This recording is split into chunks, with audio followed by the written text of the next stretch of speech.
আমি আশু সিংহ রায়ের স্ত্রী, আর আমার স্বামীর জন্য আমি সবকিছু করতে পারি। সবকিছু করতে পারিস মানে? তোমরা তো জানো আর্টু স্যারের কি অবস্থা। উনি ওখানে হসপিটালে মৃত্যুর সঙ্গে লড়াই করছেন, আর আমি ওনাকে ছেড়ে দিয়ে তোমাদের সঙ্গে এখানে চলে এলাম। এটা উচিত হয়নি, একদম উচিত হয়নি এটা। ওরা তোকে এইভাবে অপমান করলো, আর তারপরেও বলছিস তোর ওখানে থেকে যাওয়া উচিত ছিল? বাবা এমনি এমনি তো কিছু বলছি না, তোমাদের থেকে যা শিখেছি আমি সেটাই বলছি। কি শিখেছিস? কি শিখিয়েছি রে তোকে? অপমান চুপচাপ মুখ বন্ধ করে হজম করে নিয়ে সেখানে আবার ফিরে যেতে এই শিখিয়েছি আমি তোকে? না মা, তা নয়। তাহলে কি অপু? ছোটবেলা থেকে দেখে এসেছি তোমরা সব ঝড় ঝাপটা বিপদ আপদ একসঙ্গে সামলে এসেছো। এতটুকু মুহূর্তের জন্য কেউ কাউকে ছাড়োনি।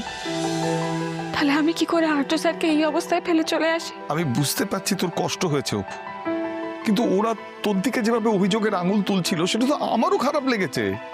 তুই তো আমার মেয়ে, আমার প্রাণ। কেন ভুলে যাচ্ছ আমার বিয়ে হয়ে গেছে? আমি আশু সিংহ রায়ের স্ত্রী।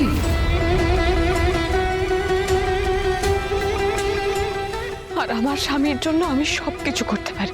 সবকিছু করতে পারিস মানে? যে বাড়ির লোকগুলো তোকে এক মুহূর্তে কাঠ করায় তুলে দিল, আজকে তারাই তোর কাছে বড় হলো রে।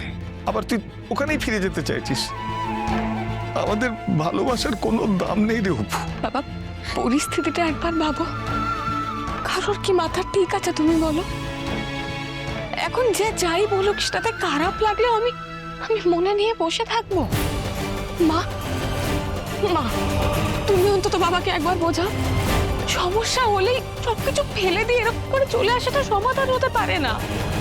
তুমি তো বলো বিয়েটা একটা ছেলে খেলা নয়, এটা 7 জন্মের সম্পর্ক। তুমি যেটা পেরেছো, আর 5টা মেয়ে যেটা পেরেছে বা পারছে, আমি কেন পারবো না মা? আমি বুঝতে পারছিস না অপু। আমি মানছি যে কথাগুলো বলছিস তুই সেটা ঠিক, বিয়েটা ছেলে খেলা নয়, কিন্তু ওখানে যেটা হলো তুই তো দেখলি নিজের চোখে।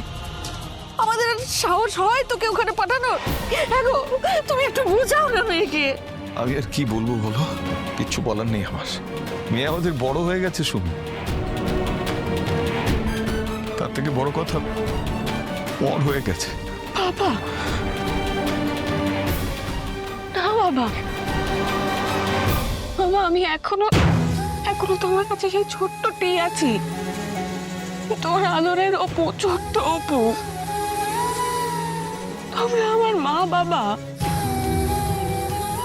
আমি যেমন তোমাদের কষ্ট সহ্য করতে পারি না, আমি তোমাদেরকে ছেড়েও যেতে পারবো না। আর ঠিক তেমনই আমি আর্য স্যারকেও ছেড়ে যেতে পারবো না। সব আমি বুঝতে পারছি অপু, কিন্তু তুই তোর বাবার দিকটা একবার ভেবে দেখ। তাহলে কেন সতীর কথা পড়ালে মা? দক্ষ যজ্ঞের কথা পড়ালে?